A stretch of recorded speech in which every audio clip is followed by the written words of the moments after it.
of what we're going to do tomorrow. The whole day tomorrow, we will work in teams. There are 5 teams, right?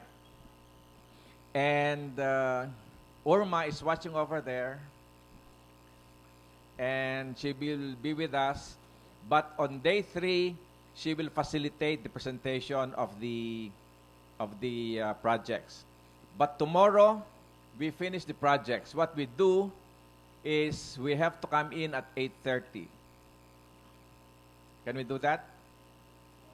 And I think Thea has prizes. Okay. We have the first 3 who come in. We'll have this wonderful book, Century of the City, No Time to Lose, the Rockefeller Foundation. And you will be inspired by this book. So, Thea will make sure she's here at 5:30, just in case somebody comes in at 5:45.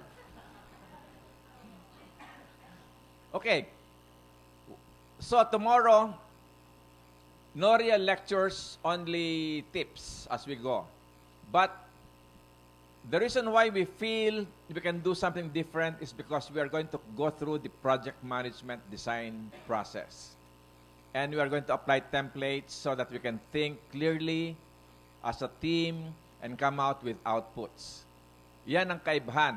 And we are going to bring down the project design to the point where tasks can be assigned to specific people. So hindi siya theoretical, meron talagang plano. So 9 to 10 a.m., we will produce a problem tree. And then 10 to 11 a.m., we will come up with a strategy analysis. 11 to 2, 2 oras, we will produce a log frame. And 2 to 4, we will produce a Gantt chart. And 4 to 5 p.m., we will produce a resource assignment matrix and a small budget. Okay, because the resource assignment matrix talks about people and money. Okay, so that's our schedule the whole day. And, well, let me just show you what the presentation will look like. 10 slides give us a profile of your team, right? One, background of the project. Where will the project be located? What has gone before in the project focus in this location? In other words, there must have been something that has been done before. Like in the case of Marikina, they already have bikeways. What is the status of the project? What is the problem the project plan is addressing? What are the manifestations, causes, and effects of this problem? Saan pupulutin yan? Doon sa problem analysis. Who are the key stakeholders in the project and what is their interest in and influence over the project? Sino yung mga stakeholders dyan? Yung mga tao, members ng sanggunian siguro, private sector, businesses, NGOs. What are the alternative strategies? What are the alternative ways of doing this project and dealing with this problem? What criteria are most appropriate to apply to judge which strategy is best? Anong criteria yung na-apply nyo? Viability, doability, technical feasibility, relevance, pogi points for the mayor. Aha. Pwede yun, di ba? Kasi kung walang pogi points, hindi gagawin ng mayor yan. Baka number 1 yung criteria na yun. I-apply mo yan ngayon para you arrive at the best strategy. Okay. Then that strategy, you're going to put into a log frame. Okay, what is a log frame? In a minute, we will go to that. Are the vertical and horizontal logics clear and distinct? Are the risks and corresponding management mechanisms identified? Ang ibig sabihin nito, mag-identify ka ng mga risks. What can go wrong? Pag na-identify mo yun, ang susunod what are you going to do about that? Diba? About what can go wrong. And, okay, and then,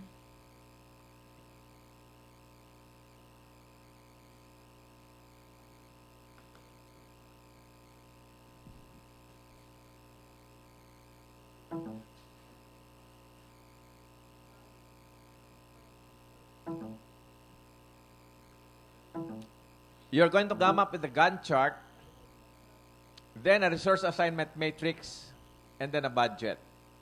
And then the last question you ask is, to what extent is the project promotive of inclusive mobility in the areas of implementation and in Metro Manila as a whole? So, tall order for one day, right? But we've given you this some guidelines already, the PowerPoint presentation. Did you receive that earlier? Thea, did we? Okay, all the coaches got this. How about the team members?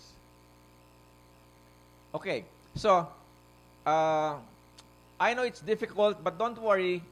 I've done this before, maybe 10 times already.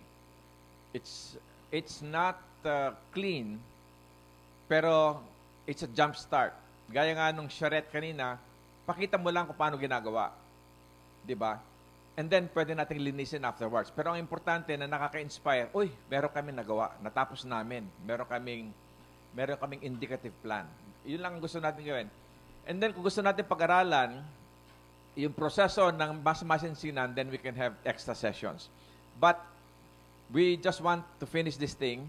In 3 days' time, we have a plan. And we are able to present it.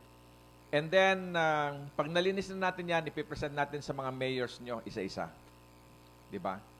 Para we can help you get support for this so that they will get implemented. At this point, do you have any questions?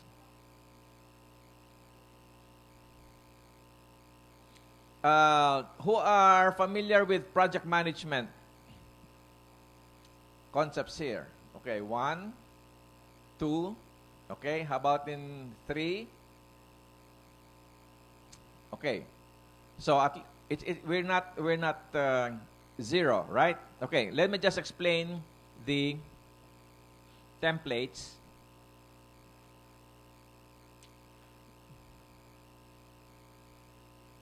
This is actually the PowerPoint presentation I wanted to do, except that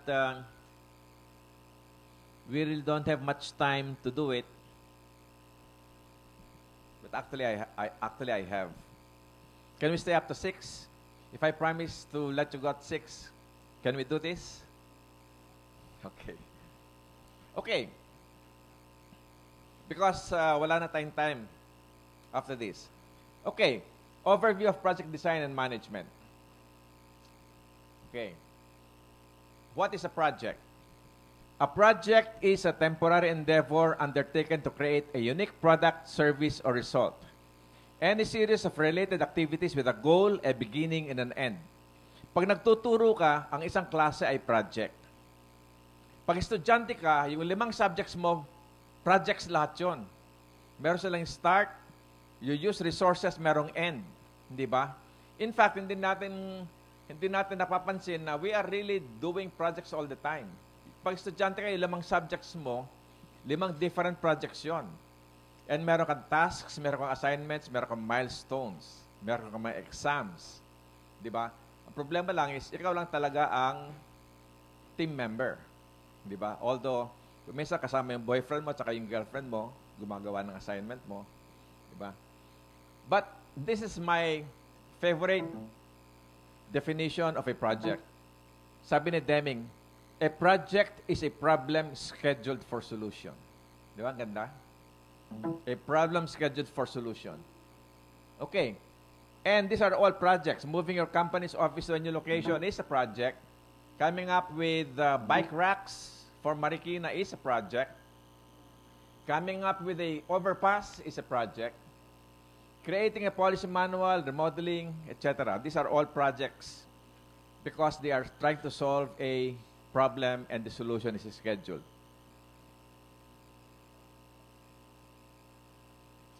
So, basically, project is a strategic tool. Okay? You ask the question, where are we now? Where do we want to go? Or where do we want to be? There is a gap. And then you plan, you do, you follow through. and then you are able to reconcile the gap. That's a project. Right? And kung titingnan mo, halos lahat ng ginagawa natin sa buhay, ganyan eh. Di ba? So, when you projectize, you think more clearly. Kasi ginagawa mo ng schedule, ginagawa mo ng timeline, sinisequence mo yung activities, nilalagyan mo ng kaperahan yung mga gusto mong gawin so that they get done. And then you ask the question, what can go wrong? And if those things that can go wrong, you try to manage, then you will be successful in your project. Okay.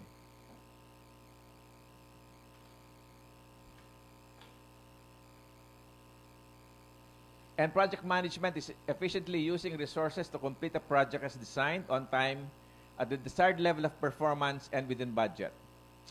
Okay. Now, let me go to... Medyo pagod na yung aking mouse.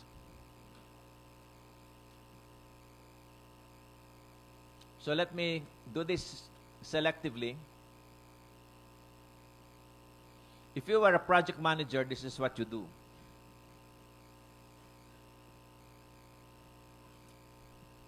Okay? You manage people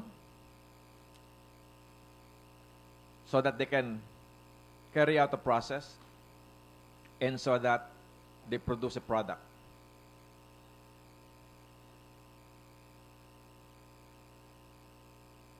The most difficult problem in a project is called scope creep.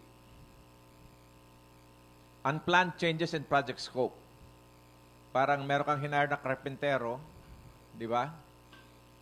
Meron siyang kontrata sa iyo, pero sabi mo, habang namamahinga nga, pwede bang pakikumpuni mo itong pinto namin? In other words, dinatagdagan mo yung trabaho niya beyond the scope of the work. Pinatamaan siya ng ligaw na utos. Di ba? And the concept of a death march, a project in which at least one of the 4 parameters exceeds the norm by at least 50%. Meaning to say, dapat 1 year ginagawa yung project, ginawa mo siyang 6 months lang. O dapat 50 yung employees niya, ginawa mo lang na 25. Delikado yon. Sinasabi ng mga project managers, death march yan. Masyadong malaki yung binabawas mo na resources. Of course, yung mga engineers natin na gumagawa ng daan, kaya nilang bawasan yan na hindi bumabagsak agad yung daan. Diba? Okay, so let me ito yung tanong na maganda. Are we sure this is the right project? Kaya importante yung problem analysis. Kasi kung mali yung problema na sinosolve mo, hindi successful yung problem mo. Okay? So you need to ask the question, are we sure this is the right project? Why are we doing this? Are we doing this the right way? And what do we have to do to accomplish the project? Okay, let me just go immediately to some of the templates we want to do. So ito yung parameters ng project. Time, scope, cost, quality.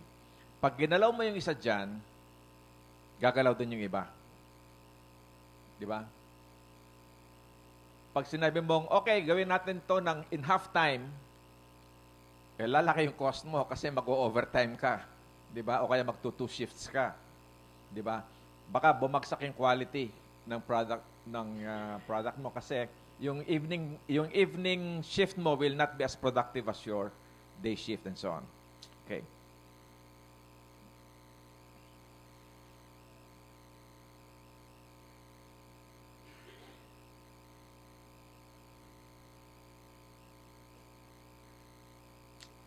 Itong workshop natin ngayon, project ito. We started this morning. We're supposed to end today. Pero dahil nag-slide yung activities natin, at this time, we are doing triage, di ba? Naghahabol tayo. Ganyan din ang mga project eh. Di ba?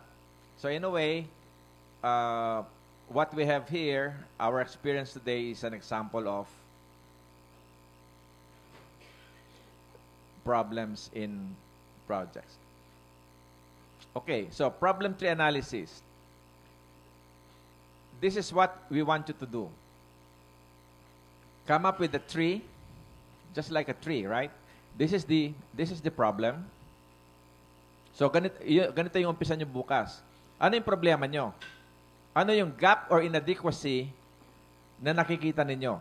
Sa bikeways, sa PWD, sa Carless Day.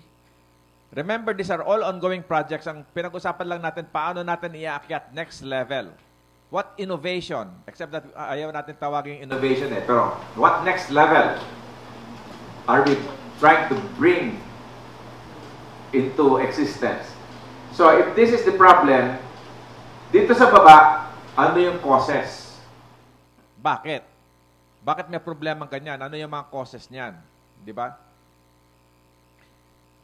For instance, problema, walang gustong gumawa ng, walang bike racks. Bakit walang bike racks? Ayaw gumasta ng mga establishments. Maaaring ninanakaw ng mga residents. Di ba? And so on. Or, hindi natin alam kung anong magandang disenyo ng bike rack. Pangatlo, nangangailangan ka ng right of way. Ilalagay mo yung bike rack doon sa lugar na ayaw ng mga tao na may bike rack. Di ba? So, yun yung causes. Ito yung problema. Susunod ano naman yung effects ng problema? Anong nangyari dahil wala kang bike rack? Wala nagbibisikleta. Di ba? Pangalawa, hindi nagbibisikleta. So, yung tingin ng mga tao ngayon, hindi nila natuloy yung kanilang bike advocacy. So, lower prestige for the municipality, etc., etc. Di ba? So, yung iba sabi, ningas kugun lang. So, yun. So, yun yung analysis natin. 1 oras lang yan. Kaya ba natin sa 1 oras? Okay. Subukan natin. The other one is yung tinatawag na stakeholder analysis. Actually, ang importante dito i-identify natin sino yung mga ma-impluwensya doon sa problema o tsaka ipag-solve niya at sino yung tatamaan. Kahit na wala siyang impluwensya, kahit na wala siyang kinalaman dyan, pero tatamaan siya, stakeholder siya. Di ba? Ganyan. First level stakeholders whose livelihoods are directly affected. Second level, whose livelihoods are indirectly affected. Third level, who influences or has an interest in the issue. That's one way of doing it. And ang gusto natin ay i-identify ninyo sila, pero ang template ganito. Di ba? So, i-classify them in terms of interest and influence. Interest yung interesado o meron siyang kabuhayan doon sa area na yan. Either low or high. Right? And then, yung power niya or influence, low and high. Di ba? So, ngayon, meron kang high interest, high power. At meron kang high interest, low power. Dito. Meron kang low interest, low power. At meron kang high power, low interest. So, 4 na klaseng tao. Can you imagine? Sino yung mga, let's say, ang pinag-uusapan natin PWD. Ang problema. Sino yung mga tao na nandito sa high interest and high power? Yung mga PWD mismo. Right? Yung mga establishments na tatamaan ng PWD facilities. Yung oobligahin mo na gumawa kayo ng rampa. Di ba? Yung mga shoe mart, yung mga malalaking establishments. Di ba? Meron namang ibang tao na walang interest at walang impluensya. Di ba? So, and then ang sabi dito, pag high interest, high power, you manage them closely. Manage these people closely. Kailangan palaging alam mo kung ano iniisip nila, anong ginagawa nila, and then palagi mo silang ini-impluwensahan. Yun namang high interest pero low power, you just keep them informed. Di ba? Keep them informed kasi who knows, baka bigla silang magka-power. makatulong sila sa iyo. Ito namang high power pero low interest, keep them satisfied. So these are just some of the suggested ways of dealing with them. Pero ito, dito sa proyekto natin, kailangan natin tukuyin lahat yan. Kasi kung meron ka nakalimutan na isang interest pala at hindi mo na manage, baka that is what can go wrong in your project. Okay? So that's template number 2. And the next one we want to show you is, this is really one of the more important things. It's called the log frame. Any project that you do, no matter how small, dapat igawa mo siya ng log frame. Okay? Even when you're submitting something for funding by a funding agency, they will usually require a log frame. It's just a one-page thing. Ang importante kasi dyan, sa log frame is, check niya yung logic nung ideas mo tungkol sa proyekto. Meron siyang tinatawag na vertical logic. Ang vertical logic is, yung mga inputs ko dapat contribute to my output. Will produce my output. My output must meet my purpose. My purpose must meet my goal. So, may logic siya. Kumbaga sa baril meron siyang front sight and rear sight and then the target. Di ba? I-align mo yon. Kung hindi aligned yan, there's something wrong with your project and it's not going to be implemented. Ang vertical logic, ang horizontal logic naman niya is, kung meron kang goal, dapat meron kang target. At meron kang ebidensya kung paano mo na-meet yung target. At specify mo what can go wrong with the project. Pag nagawa mo lahat yan, vertical all the way down, and horizontal all the way down, and then vertical all the way to the right, you have a good project design. Okay. Example. Ang goal mo reduced crime. Reduced crime. Diba? Goal, reduced crime. Now, the goal is usually something desired at the level of the society. Buong Pilipinas. Buong society. So, reduce crime. Yung purpose usually is defined at the level of your organization. Marikina City Government or Philippine government. The output is the objective defined at the level of your project team. Okay? The input, the activities are defined at the level of each member of the team. Ito, dahil project team output, 100% responsibilidad mo yan. Itong purpose mo, dahil sa organization mo yan, nagko-contribute ka lang dyan. Maybe 10% lang o 5% lang ang contribution mo. Hindi mo kontrolado yung purpose mo. Nagko-contribute ka lang dyan. Lalong hindi mo kontrolado yung goal. Kasi societal yan Diba? Pero ito kontrolado mo, 100%. Ikaw ang maglalabas niyan. Ito, 100% each of the tasks ilalabas ng members. So hanggang dito, 100% accountable ka. So, example, goal, reduce crime in the Philippines. Assuming we are the Philippine National Police, ano yung organizational purpose mo? Police visibility. Okay? Police visibility will contribute to reduce crime.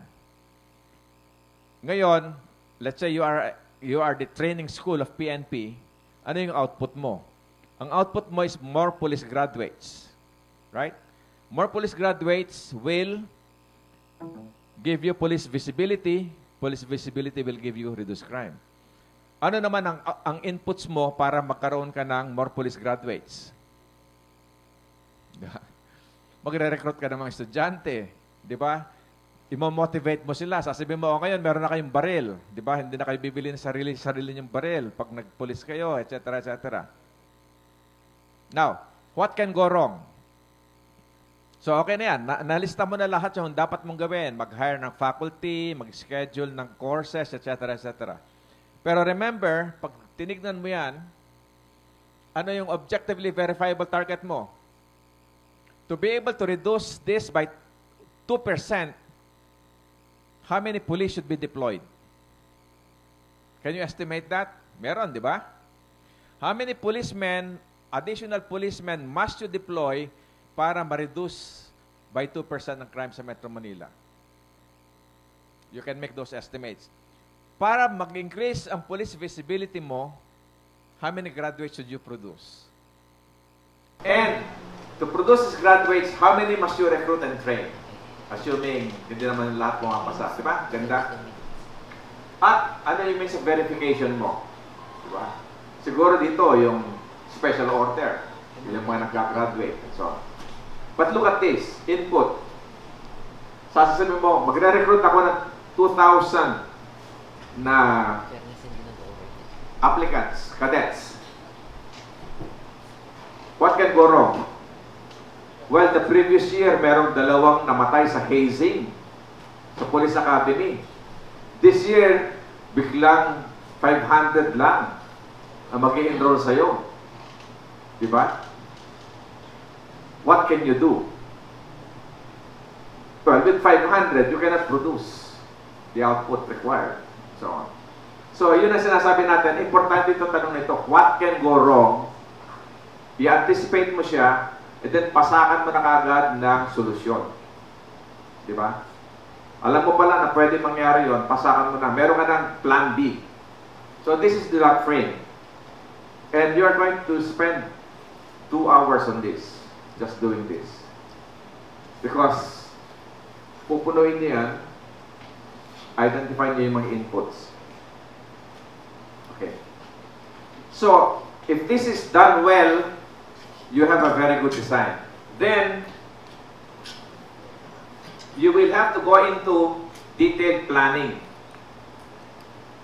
So, with that log frame, igagawa mo ngayon yan ng work breakdown structure. This is the core of project management. Kailangan mong i-break down, assuming ito project na to project ng remodeling a small house. Okay. Ang sinasabi niya, you have to break down the activities in terms of conceptual, not necessarily phases. Diba? Ay, remodeling ng bahay, may plumbing siya, may cabinets, may floor, may appliances, may painting. Diba? If let's say you're doing PWD and you're trying to improve facilities for PWD, or you're doing a PWD audit, maybe meron kang data collection, di ba? Data processing, data analysis, data interpretation, recommendations. Iba-iba yon. And then under each of those headings lang yon. Makakaroon ka ngayon ng string of activities. Kaya tinatawag na breakdown kasi you break it down into 3 or 4 or 5 activity levels. Kaya ng plumbing, remove and replace the plumbing. Cabinets, assemble and stain. Diba? Why do you need to do that? Kasi a proper work breakdown structure makes sure that every task is assigned to a person. If you don't assign it to a person, it's not going to get done. And this really is the main problem with Philippine government. Marami tayong gustong gawin. Pero hindi natin bine-breakdown to the point where ina-assign mo, Juan, ikaw ang gagawa niyan, deadline mo sa Lunes. Palaging, let's do this, let's do that. Para sa lahat. Who's going to do it? Wala. Walang assignment Okay? So, ang sinasabi natin, ito ang sikreto kung bakit hindi umaandar yung ating gobyerno. We don't bring down our ideas, strategies, organizational performance indicator frameworks, whatever, to the point where they get assigned to specific people na pwede mong sabihin, sa meeting natin sa Lunes, mag-report ka dyan. Okay? So this is the missing link. Project management is the missing competency of Filipinos that prevents them from greatness. I dare say that. Okay? And then, anong gagawin mo dyan? Well, kailangan mo silang i-arrange into a sequence. Di ba? Kung hindi tama yung sequence mo, hindi aandar. Kasi, kung minsan, hindi mo pwedeng galawin yung plumbing na hindi pa natatanggal yung floor. Hindi naman ikaw magtatanggal ng floor. Tama? So, hihintayin mo si floorman na matapos niya yung pagtanggal ng floor bago ka makapagtrabaho. Kung tinamad si floorman, hindi niya ginawa ang trabaho niya, hindi mo makagawa yung trabaho mo. Yun ang isang pinaka-importanting factor kung bakit hindi tayo umaandar din. Kasi wala tayong sequencing and dependency. Wala tayong teamwork. Si Pacquiao does not depend on anything but himself. Kasi mag-isa lang siya. Kaya magaling tayo doon sa individual sports, we are not good in team sports. Kasi yung sa team sports, alam mo kung sino ang magbibigay sa iyo ng input na gagamitin mo naman para gawin yung trabaho mo, i-input mo naman sa kabila. And when you have an organization like a municipality which will have something like 500 to 1,000 employees, ang laki ng problema mo. Di ba? Anyway, lalo na kung, di ba? Imaginein mo.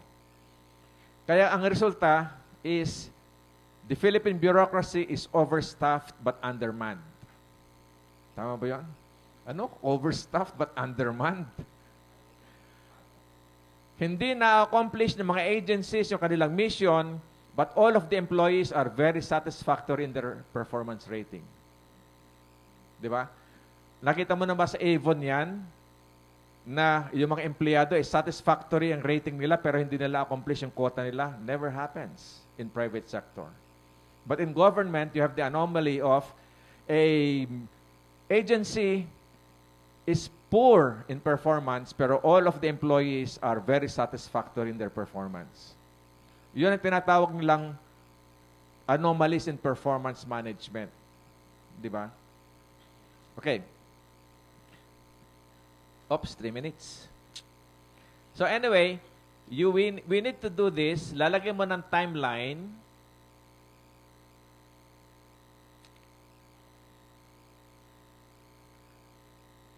And then gagawa ka ng Gantt chart. The Gantt chart, you're familiar with this. It looks like this. Di ba?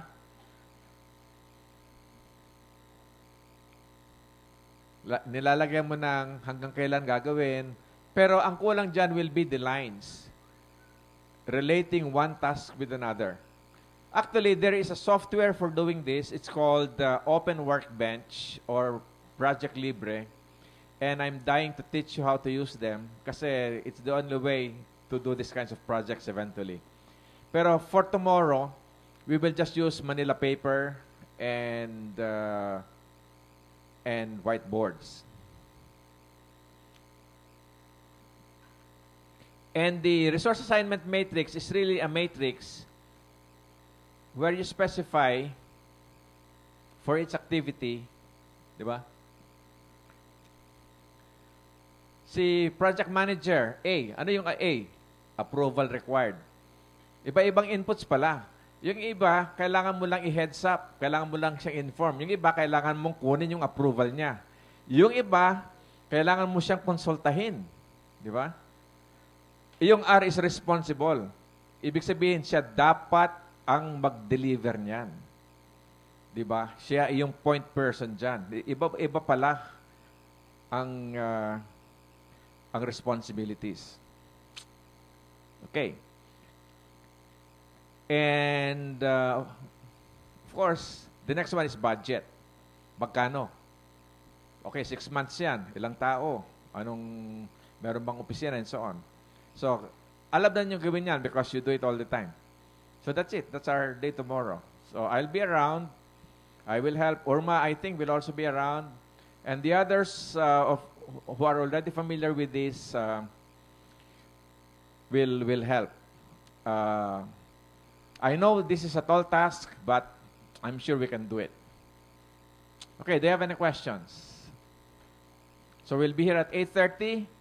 And if you have any questions tomorrow, I'll answer them. Pag-isipan ninyo kung ano yung na-anticipate yung difficulties, and then I'll answer them. I can even make a little bit more of elaboration on the templates.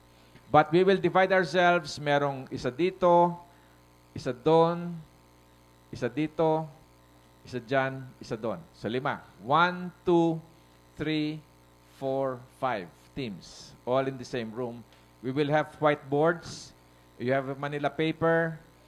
And your objective is to come out with a PowerPoint presentation to be presented the next day. Okay? So, good luck to all of us. I'm very optimistic that we can do this.